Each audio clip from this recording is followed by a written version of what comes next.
Ireland to come. What sort of challenge do you expect in Dublin? Tough one. I would imagine any team going to Dublin to play a game can expect a tough match.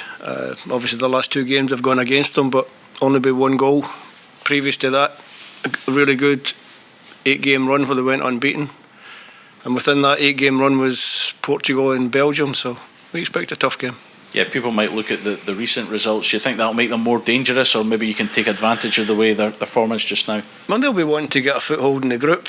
You know, they probably started the group with high expectations. It hasn't worked out for them in the 2 games so far, so they'll be looking at a home game against Scotland and hoping that they can get a foothold in the group to make the games in September meaningful for them. Positive performance and result for Scotland on Wednesday. How do you keep that momentum going now, or building that momentum again? That's just a case of doing what we did before, going game by game, try to get the positive result that keeps a run going. But it's only 1 game, so we know we've got a lot of work to do to put together another long unbeaten run. We talked about the strength of the squad before, and the fact you made 6 changes midweek. Does that now give you food for thought, or was this always a plan to keep freshening it up given the camp and the time of the year? You have to react to different games and different situations. Different results can change your mind a little bit. Was pleased with the team the other night. I thought they did well. There will be some more rotations, but maybe not as many as 6. What do you look for now? What more do you want from this Scotland team, or is it just simply win the game and move on to the next? Keep winning, keep playing well. I think that's the most important thing. Was a good way to bounce back the other night. We, like you said, we won the game, but we also performed well, so that was good. That was pleasing. We would have taken a win. If we'd won the game, it'd have been great. We'd have moved on. But we want to carry on the good performances, and hopefully we can put on another one in Dublin. Can you just finally, from me, confirm the changes or additions that you've made in terms of the squad? I've lost a couple. I mentioned way back at the start about wedding dates and whatever. So Steve Clarke and Liam Cooper have both left the squad to go away and get married, and we wish them well. I've called up Robbie McCrory, who's come in as another goalkeeper for us. So good for Robbie. Steve, you spoke about Andy Robertson after Wednesday night, but you seem to have a lot of good lieutenants in the team now. How key is that to building another long run? These players keep going. It's important. It's important that you've got good senior players in the group, and we've got a lot of captains out there. You've got Carl McGregor, captain of Celtic, Grant Hanley, captain of Norwich, Craig Gordon, captain of Hearts, Andy Robertson, captain of Scotland. So we've got plenty of captains here. When Liam Cooper's in the squad, captain of Leeds. So we've got a lot of good leaders in the group, and we have got a lot of young players as well. So for them, it's important that the senior boys, the leaders, if you like, help them to improve. And I know he's not a captain, but John McGinn, 46 caps so far for Scotland. You see him as a leader on the park as well? He's a leader on the pitch. He's also a leader off the pitch. He's good for the group. He's good for the atmosphere around the place, John. He's a bit of a joker. Can put a smile on your face. Can even put a smile on my face sometimes.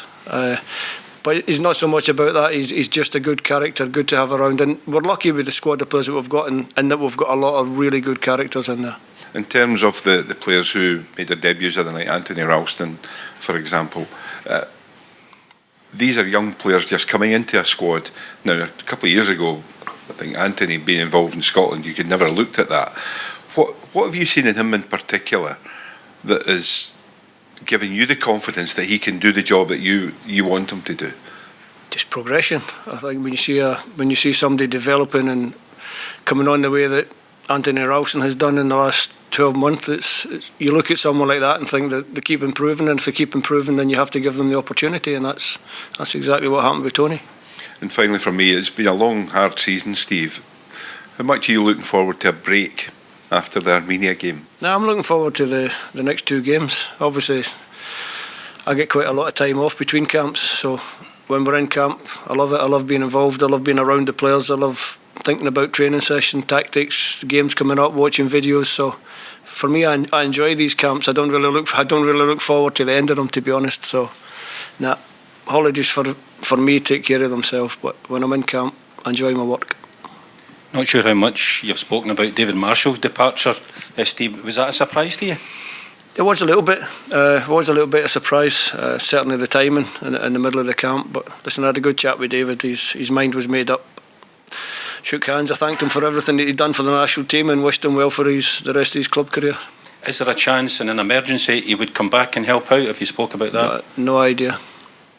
In terms of the understudies, how important is it to get some of them caps in case something does happen to Craig?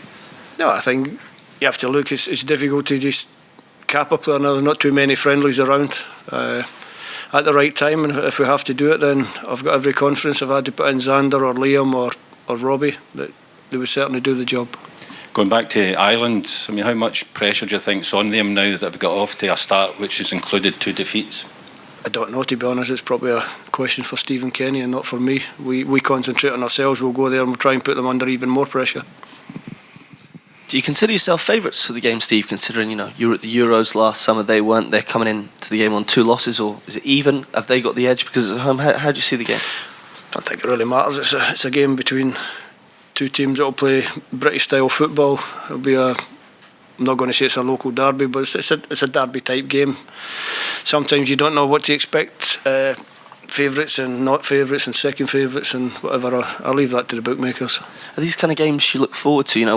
When the draw was made, thinking away to Dublin in the summer, a lot of fans think 2,500, maybe more going over. Should be a good atmosphere. Should be a good game, and hopefully we can send the Tartan Army home happy. And just going back to the goalkeeper situation, why was it Robbie McCrory that you called up? What did you see in him, and have you seen anything in training so far? He's only just trained today, but he was great. Okay, Henry, from Irish Media College, all good? Perfect. Oh, good. Thanks. Thank you. Thanks.